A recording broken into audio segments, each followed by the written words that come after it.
Welcome to another episode of Tutorial Series.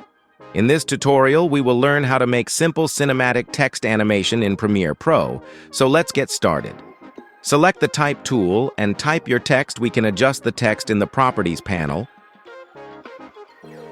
Align the text to the center. Then go to Effects and type in Gaussian Blur and add it to the text layer. Then go to Effects Control. Make sure the time indicator is in the start of the text. Then under Gaussian Blur, create a keyframe for blurriness by clicking on the stopwatch icon and set the value to 100%. Then under Motion, create a keyframe for scale and set the value to 100%. And under Opacity, set the value to 0.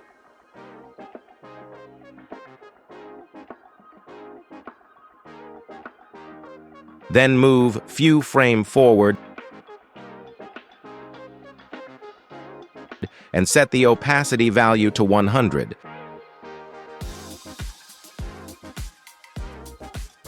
Blurriness to 0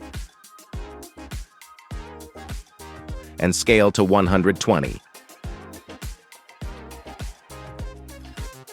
And here we have a simple cinematic text animation.